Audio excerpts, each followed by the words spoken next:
Hello friends, welcome to my channel sociology classes. So इस video में हम another important classical thinker Max Weber के बारे में डिस्कस करेंगे। तो इसमें हम देखेंगे इनका इंट्रोडक्शन पार्ट, इनकी इंपॉर्टेंट बुक्स जो हैं जहाँ से क्वेश्चंस आपसे पूछे जाते हैं आपसे एग्जाम्स में। और इनका सामाजिक क्रिया का सिद्धांत काफ़ी इंपॉर्टेंट है। सामाजिक क्रिया का सिद्धांत क्या है, सामाजिक क्रिया के प्रकार, और सबसे इम्पॉर्टेंट जो उनकी मैथडोलॉजी थी वो है वस्तुहन पद्धति। उसको डिटेल में समझेंगे विद एग्जाम्पल। तो जब भी आप क्लासिकल थिंकर को पढ़े सोशियोलॉजी में, तो इसके एग्जाम्पल को और इसको अप्लाइड सेक्शन देखने की कोशिश करें तो आपको इनके जो कंसेप्ट हैं, इनकी जो थेरीज़ हैं वो ईज़िली समझ में आ जाएगी। तो इस वीडियो का पर्पज़ यही रहेगा कि इसमें ईजी लैंग्वेज में विद एग्जाम्पल्स हम देखने की कोशिश करेंगे कि इनका सामाजिक क्रिया का सिद्धांत क्या है, इनकी मैथडोलॉजी क्या है, वस्तुहन पद्धति डिटेल में। और साथ में ये भी देखेंगे किस तरीके से एग्ज़ाम्स में आपसे क्वेश्चंस पूछे जाते हैं। तो ये वीडियो काफ़ी यूज़फुल रहने वाला है आपका यूजीसी नेट जारा अगर आप प्रिपेयर कर रहे हैं दिसंबर के लिए, या फिर बाकी अदर एग्ज़ाम्स होते हैं स्टेट के, आपका पीसीटी हो गया या फिर अदर जो भी सोशियोलॉजी के जितने भी कॉम्पिटिटिव एग्ज़ाम्स हैं सबके लिए यूज़फुल रहने वाला है। तो शुरू करते हैं। तो सबसे पहले जो मैक्स वेबर का हमें टाइम लाइन याद रखना है, क्योंकि नेट के पेपर में जो क्लासिकल थिंकर हैं, सोशियोलॉजिस्ट जो हैं, उनकी टाइम लाइन आपसे पूछ ली जाती है। तो इनका जो जन्म हुआ था 1864 और इनकी जो मृत्यु हुई थी वो है 1920 में। तो 1864 से 1920 आपको इनका टाइम लाइन जो है वो ध्यान में रखना है। तो एक चीज़ इंपॉर्टेंट ये हो गई। तो इनका जो जन्म हुआ था वो 21 अप्रैल 1864 को जर्मनी में हुआ था। एक बहुत ही समृद्ध फैमिली में, परिवार में इनका जन्म हुआ था। इनके जो पिताजी थे वो जज थे, वो सुप्रसिद्ध न्यायाधीश थे और ये जर्मनी के राष्ट्रीय उदार दल के प्रमुख नेता थे। तो आप देख सकते हैं इनका जो जन्म हुआ था काफ़ी समृद्ध फैमिली में हुआ था।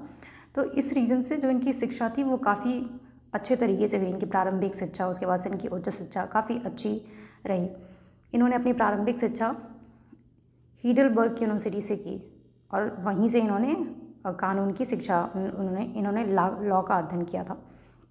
कानून में इन्हें डॉक्टरेट के बाद इन्होंने बर्लिन यूनिवर्सिटी में क्या किया था, इन्होंने एज अ प्रोफेसर पढ़ाना शुरू किया था।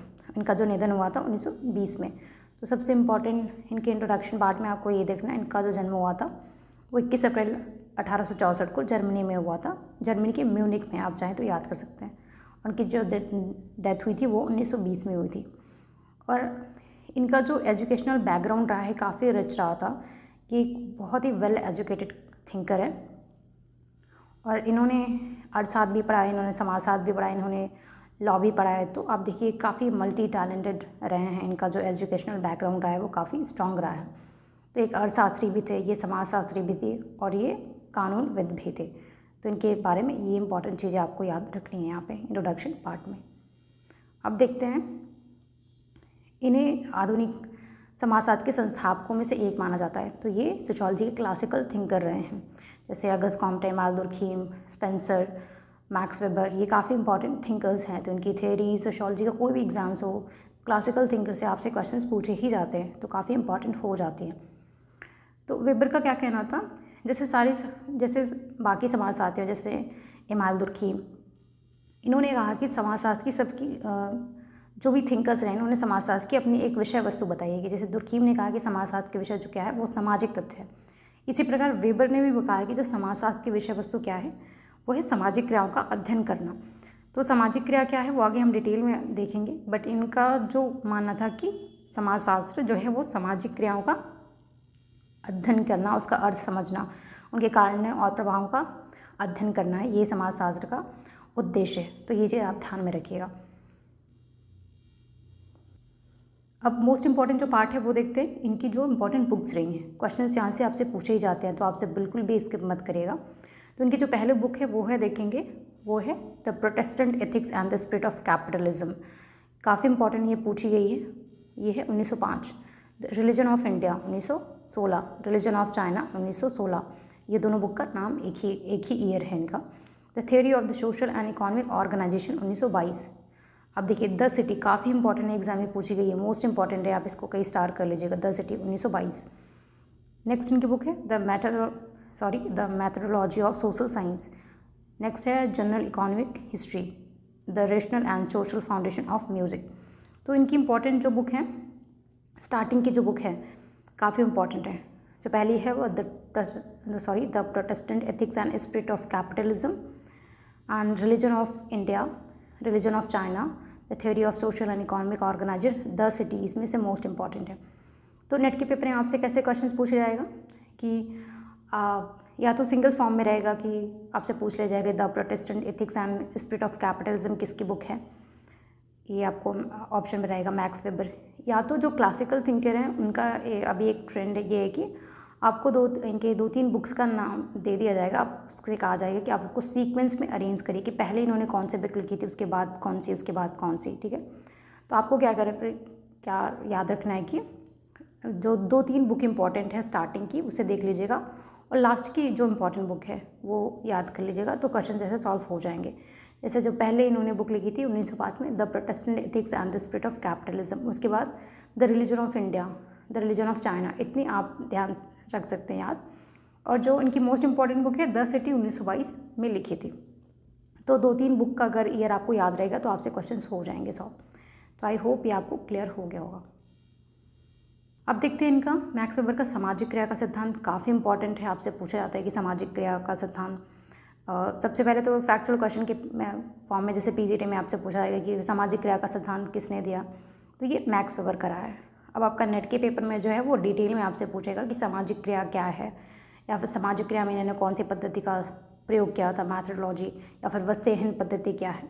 तो आपका इसको कंसेप्ट भी समझना है कि हाँ डिटेल में सामाजिक क्रिया क्या है, तो हम डिस्कस करने वाले हैं।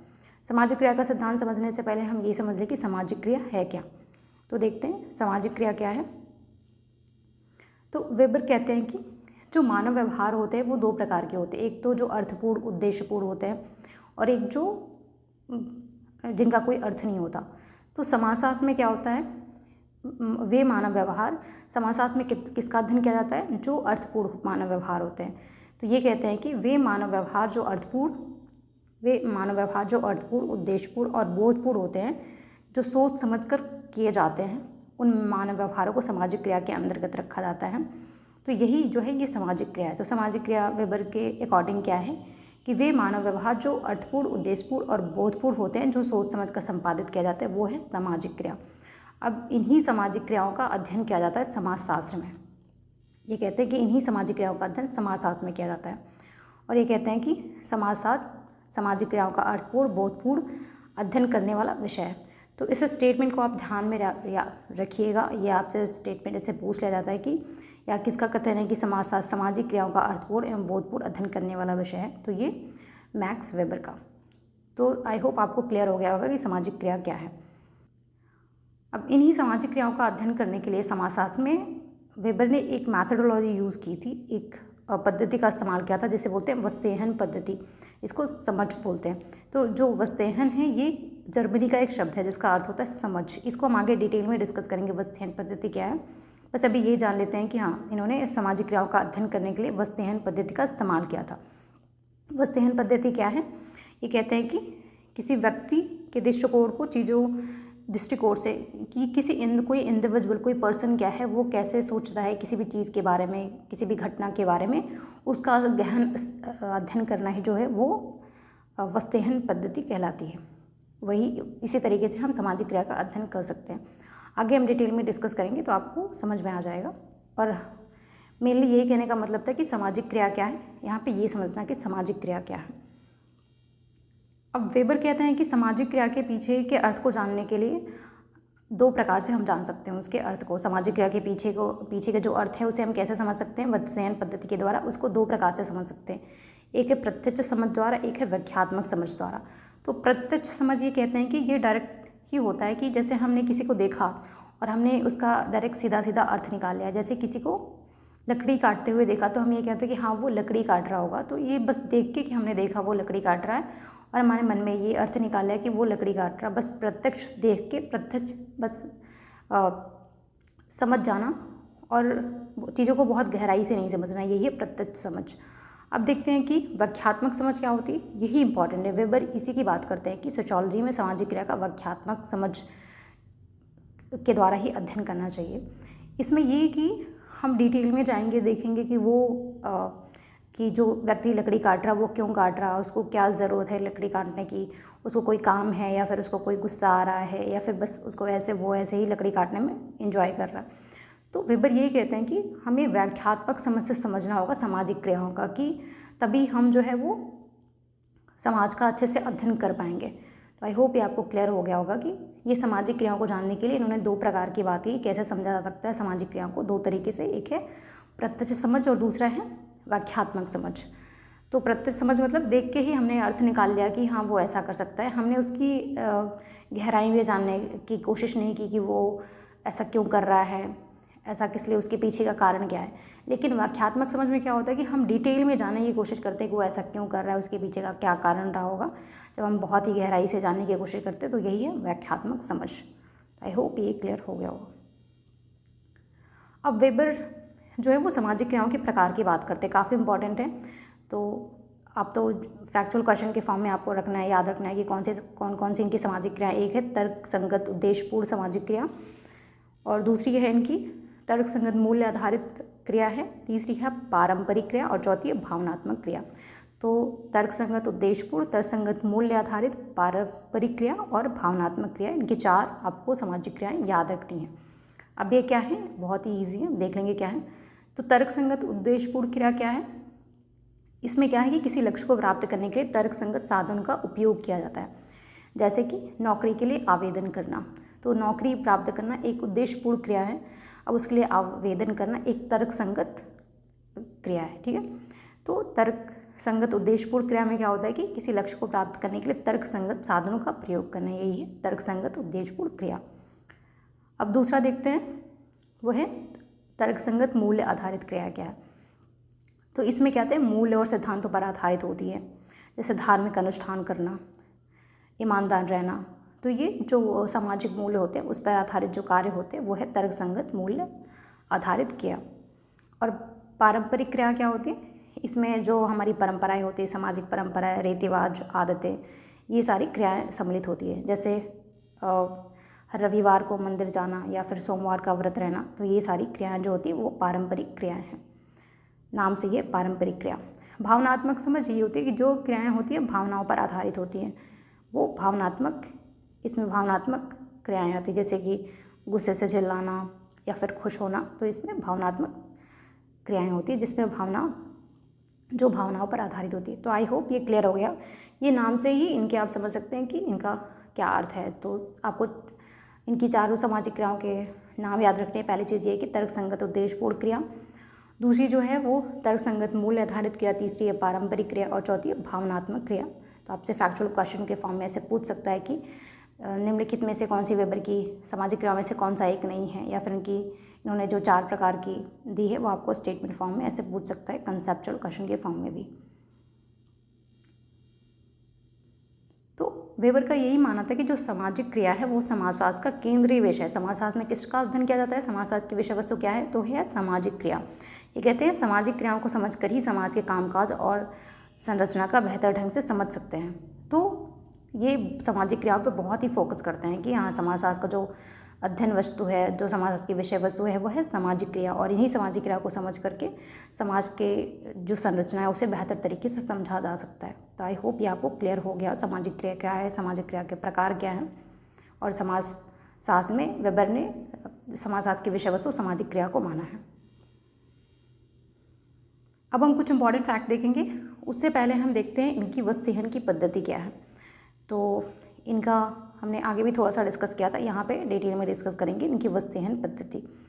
तो इन्होंने ये एक मैथडोलॉजी है समाजशास्त्र में अध्ययन करने के लिए सामाजिक क्रियाओं का। तो आपको ध्यान रखना है, तो पहली बात तो ये एक पद्धति है, एक मैथडोलॉजी है जो वस्तुहन क्या है। तो वस्तुहन का अर्थ क्या है, ये एक जर्मन भाषा का शब्द है वस्तुहन, आप इसे याद रखिएगा, जिसका अर्थ है समझना या फिर ग्रहण करना या फिर गहराई से समझना, ठीक है। अब मैक्स वेबर कहते हैं कि वस्तुहन जो सिद्धांत है या फिर इनकी वस्तुहन जो पद्धति, इसका मतलब व्याख्यात्मक समझ, मतलब उसे डिटेल में व्याख्या करना, उसका एक्सप्लेनेशन करना, उसे डिटेल में समझना, यही है वस्तुहन पद्धति। अब ये इनका कहते हैं कि सामाजिक क्रियाओं को समझने के लिए हमें न केवल उनके कारणों परिणामों का विश्लेषण करना चाहिए, बल्कि उनकी क्रियाओं के पीछे के अर्थ और इंटेंशन, जो उनके इरादे हैं, को भी समझना चाहिए। व्यक्तिपरक रूप के द्वारा अनुभव किए जाते हैं। तो इसको इजी लैंग्वेज में समझते हैं। ये कहते हैं कि वस्तेहन जो पद्धति है इसका सिर्फ प्रत्यक्ष ये कि नहीं हमने देखा कि कोई लकड़ी काट रहा है और बस मान लिया कि वो लकड़ी काट रहा है, नहीं। हम जब वस्तेहन पद्धति का इस्तेमाल करेंगे, वो जो सामाजिक क्रिया, वो कोई कार्य, वो मानो कोई व्यवहार, व्यक्ति कोई व्यवहार कर रहा है, वो ऐसा क्यों कर रहा है, उसके पीछे का क्या रीज़न है, उसके पीछे का क्या कारण, हम गहराई से जब उसका विश्लेषण करेंगे, उसकी व्याख्या करेंगे, तभी हम सामाजिक क्रियाओं का अर्थ अच्छे से समझ पाएंगे। और ये कहते हैं कि, और एक इम्पॉर्टेंट चीज़ आपको ये याद रखनी है कि ये व्यक्तिपरक अनुभव, तो इंडिविजुअल जो अनुभव एक्सपीरियंस करता है अलग अलग, उसको भी हमें ध्यान स्टडी करनी पड़ेगी। ये नहीं कि हमने एक ग्रुप मान लिया और उस ग्रुप में जो उस ग्रुप में अनुभव, जो समूह में व्यक्ति अनुभव करता है, उसी को ही सबके अनुभव को मान लिया, नहीं, ऐसा नहीं है। ये कहते हैं कि हमें इंडिविजुअल क्या अलग अलग अनुभव करते हैं उसको भी ध्यान में रखना है, ठीक है। फॉर एग्जाम्पल, जैसे कि आप 10 लोग गए एग्जामिनेशन हॉल में एग्ज़ाम देने के लिए और सबके अलग अलग अनुभव होंगे एग्ज़ाम देने के अपने, तो वो कहते हैं, वेबर कहते हैं कि हमें वही 10 अलग अलग अनुभव, जो व्यक्ति अलग अलग अनुभव करता है, उसको भी ध्यान में रखना है। तो इसमें वस्तेहन पद्धति का इस्तेमाल करके हम इन सारी चीज़ों को समझ सकते हैं। तो आई होप ये समझ में आ गया होगा कि वस्तेहन पद्धति क्या है। इसका मतलब यही है कि हमें जो क्रियाएँ हो रही हैं, जो भी सामाजिक क्रियाएँ हैं हो रही हैं, उनके पीछे के अर्थ को और उनके पीछे के अर्थ को, इरादे, उनके इंटेंशंस क्या है, समझना चाहिए। और अपना व्यक्तिगत जो अनुभव है उसे भी हमें समझना होगा, तभी हम सामाजिक क्रियाओं को अच्छे से समझ सकते हैं। हमने ये बात की कि वस्तेहन जो है ये एक जर्मन भाषा का शब्द है। तो ये एक जर्मन भाषा का शब्द है जिसका अर्थ है समझना, गहराई से समझना। आगे हमें इसके डिस्कस कर चुके हैं। वेबर कहते हैं कि समाजशास्त्र को सामाजिक क्रियाओं को समझने के लिए एक विशेष दृष्टिकोण अपनाना चाहिए, जिसमें शोधकर्ता को सामाजिक क्रिया करने वाले व्यक्ति के दृष्टिकोण से उस क्रिया के अर्थ को समझने का प्रयास करना चाहिए। यही हमने देखा कि व्यक्ति कहते हैं कि जो समाजशास्त्री होता है उसको क्या होता है कि व्यक्ति का अपना जो एक निजी, उसका अपनी निजी जो राय, इसको बोल सकते हैं कि अपनी उसकी एक व्यक्तिगत राय होती है, उसे भी ध्यान में रखना होगा, उसे भी समझना होगा कि एक इंडिविजुअल क्या, एक पर्सन क्या सोच रहा है, उसे भी देखना होगा सामाजिक क्रियाओं का अध्ययन करते समय। अब जो इनकी वस्तेहन पद्धति, इसका एक उदाहरण ले लेते हैं तो शायद आपको और अच्छे से समझ में आ जाए। कि जैसे कोई व्यक्ति है परीक्षा में जो है वो नकल कर रहा है, तो एक प्रत्यक्षवादी हमने प्रत्यक्ष तौर पे देखा कि हाँ वो नकल कर रहा है, कि हम केवल ये देख सकते हैं कि व्यक्ति जो है वो नकल कर रहा है, उसके क्या परिणाम होंगे, कि उसे अगर टीचर ने देख लिया तो उसे एग्जामिनेशन हॉल से बाहर कर देंगे, यही हो सकता है। लेकिन ये कहते हैं जब हम वस्तेहन मैथड का यूज़ करेंगे, वस्तेहन जो है दृष्टिकोण उसका प्रयोग करेंगे, तो हम ये जानने की कोशिश करेंगे कि वह व्यक्ति जो है वो नकल क्यों कर रहा है, किस डर से वो नकल कर रहा है। क्या वो अच्छे नंबर प्राप्त करना चाहता है, ग्रेड प्राप्त करना चाहता है, या फिर कोई प्रेशर महसूस, कोई दबाव महसूस कर रहा है, या फिर अपने माता पिता को खुश करना चाहता है। तो आप देखिए कि वेबर कहते हैं कि जो एक साधारण दृष्टिकोण होता है, जो एक प्रत्यक्ष दृष्टिकोण होता है, उसमें क्या होगी, हम सिर्फ एक ही पक्ष को देख रहे हैं। लेकिन इनकी जो वस्तेहन पद्धति, इसमें क्या होता है कि बहुत सारे एंगल्स को, बहुत सारे तरीके से हम देख रहे हैं, उसका विश्लेषण कर रहे हैं कि एक सामाजिक जो घटना हुई, जो भी एक मानव व्यवहार है, उसका स्टडी यहाँ पे डीप में किया जा रहा है, यहाँ पे डिटेल में, कि उसके पीछे का कारण कि वह नकल क्यों कर रहा है, किस डर से कर रहा है, वो अच्छे ग्रेड प्राप्त करने के लिए कर रहा है, या फिर माता पिता को खुश करना चाहता है। तो इनका कहने का मतलब यही था कि हमें जो भी मानवीय व्यवहार या फिर जो भी सामाजिक क्रियाएं, उनका गहन अध्ययन करने के लिए वस्तेहन पद्धति का इस्तेमाल करना होगा, तभी जो है वो सामाजिक क्रियाओं का अध्ययन ठीक प्रकार से हो पाएगा। तो आई होप ये इनका जो है वो वस्तेहन पद्धति आपको समझ में आ गई वो क्या है। तो आगे यही कहते हैं कि वस्तेहन पद्धति के माध्यम से हम व्यक्ति के इरादों और उनके इंटेंशंस, उनकी भावनाओं को समझने की कोशिश करते हैं और उसे नकल करने के लिए प्रेरित कर रहे थे। तो ओवरऑल का यही कहना है कि वस्तेहन पद्धति के माध्यम से जो हमने एग्जाम्पल देखा, इसमें यही था कि उस व्यक्ति का जो इंटेंशन क्या था, अगर जब वस्तेहन पद्धति का इस्तेमाल करेंगे, उसकी भावनाओं को समझने की कोशिश करेंगे, और इसके बाद क्या है कि हम सामाजिक जो क्रिया, ये जो सामाजिक क्रिया हुई, इसे अधिक गहराई से समझ पाएंगे। तो इनका ओवरऑल कहने का अर्थ यही था। तो आई होप आपको ये वस्तेहन पद्धति समझ में आ गई होगी और इनका सामाजिक क्रिया का सिद्धांत भी। अब हम कुछ इंपॉर्टेंट फैक्ट्स देख लेते हैं। इसको मैंने पॉइंट वाइज जो एक सारांश, जो भी सामाजिक क्रिया का सिद्धांत और उनका जो भी वस्तेहन पद्धति, इनके इंपॉर्टेंट फैक्ट्स में यही है जो आपसे एग्जाम में क्वेश्चंस पूछ सकते हैं। मैक्स वेबर ने कहा कि समाजशास्त्र को सामाजिक क्रिया का व्याख्यात्मक अध्ययन कहा है। तो समाजशास्त्र जो है वो सामाजिक क्रिया का कौन सा अध्ययन, व्याख्यात्मक अध्ययन है। वस्तेहन पद्धति के माध्यम से इसकी व्याख्यात्मक व्याख्या की जाती है सामाजिक क्रियाओं की। ये कहते हैं समाजशास्त्र का उद्देश्य सामाजिक क्रिया के अर्थ और उद्देश्य को समझना है। आगे हम डिटेल में इसे डिस्कस कर चुके हैं। ये कहते हैं सामाजिक क्रिया का अर्थ जो है ऐसी क्रिया को दूसरे के व्यवहार को ध्यान में रखते हुए की जाती है या क्या उद्देश्यपूर्ण होती है कि वैसे मानव व्यवहार जो उद्देश्यपूर्ण होते हैं, वो जो अर्थपूर्ण होते हैं, वो हैं सामाजिक क्रियाएँ कहलाती हैं। तो ऐसे क्वेश्चन आपसे पूछ सकते हैं कि सामाजिक क्रिया क्या है, वेबर के अनुसार सामाजिक क्रिया क्या है, या फिर वेबर ने समाजशास्त्र को किसका अध्ययन किया है, तो सामाजिक क्रिया व्याख्यात्मक अध्ययन कहा है इन्होंने समाजशास्त्र को। अब वेबर का जो दृष्टिकोण था वो क्या था, इंटरप्रेटिव था, एक व्याख्यात्मक इनका दृष्टिकोण रहा है। ये जो मानव व्यवहार हैं, जो सामाजिक क्रिया, इनके पीछे के अर्थ को समझना चाहते थे और उसके लिए इन्होंने एक मेथड यूज़ किया था, वस्तुहन पद्धति।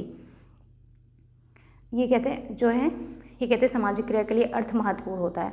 अर्थ बिना कोई भी क्रिया जो है वो समाजशास्त्र में सामाजिक क्रिया नहीं मानी जाती। तो इसीलिए इन्होंने जो ऐसी सामाजिक क्रियाएं और ऐसे मानव व्यवहार जो अर्थपूर्ण नहीं होते, इसका अध्ययन उन्होंने कहा कि समाजशास्त्र में नहीं कर सकता, इसका अध्ययन सामाजिक क्रियाओं में वो सम्मिलित नहीं है।